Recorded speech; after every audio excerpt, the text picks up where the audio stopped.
뉴스 보도 이후에 어떤 변화가 있었는지 확인하는 뉴스 후 시간입니다. 오늘은 중학교 설립 요구가 거셌던 의왕시 내손 이동의 상황을 살펴봤습니다. 지난 4월 첫 보도가 나간 후 어떤 변화가 있었을까요? 이재호 기자가 보도합니다. 대규모 아파트 단지가 모여있는 의왕시 내손 이동. 면적이 2.5제곱킬로미터, 인구는 3528명으로 의왕시에서 주민 수가 두 번째로 많은 동입니다. 하지만 내손 이동엔 인구가 많음에도 불구하고 중학교가 없습니다. 반면 초등학교 2개가 도로를 사이에 두고 붙어 있어 초등학교는 교실이 비고 중학생들은 원거리 통학을 하는 실정입니다. 특히 중학생들이 학교에 가려면 버스를 타고 20분 이상이 걸려 지역에선 초등학교 2곳 중 하나를 중학교로 전원해달라는 요구가 이어졌습니다. 지금 내손 이동에서 저희가 이제 되는 백운중학교로 만약에 통학을 하고자 한다면 1-5번을 타고 가야 하는데, 그렇게 되면 인덕원역을 지나서 돌아서 가야 되기 때문에 버스를 타면 한 20분, 30분 정도가 걸려요. 이 문제는 지난 4월 TV로도 보도가 나간 후 본격적으로 공론화되기 시작했습니다.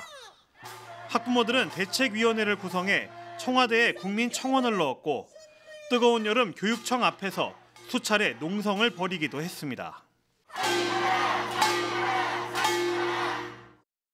얼마나 초등학생이 많다고 100m 앞에 마주보고 있다는 건 말이 안 되는 것 같고요.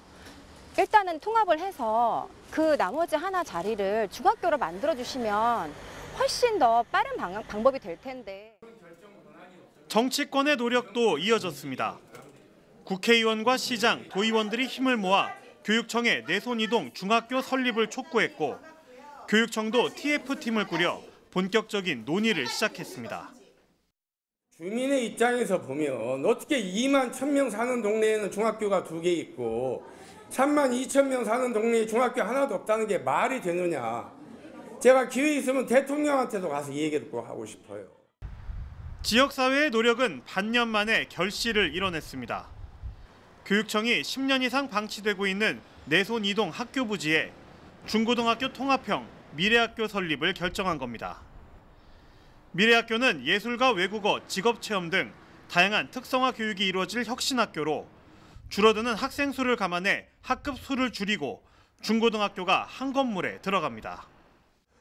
우리 교육감님께서 11월 말에 북유럽에 우리 미래교육과 장학사들과 함께 다녀왔습니다. 그 북유럽의 선진 교육을 어떻게 할 것인지, 도입할 것인지, 구체적으로 이곳에 어떤 학교를 할 것인지를 지금 구상하고 있고, 내손 이동 미래학교 설립은 내년 3월에 있을 교육부 중앙투자심사위원회를 통과하면서부터 속도가 붙을 것으로 보입니다. 계획대로라면 오는 2022년 3월에 개교를 할 예정으로 현재 초등학교 4학년 학생들부턴 원거리 통학의 불편을 겪지 않아도 됩니다. TV로드 뉴스 이재호입니다.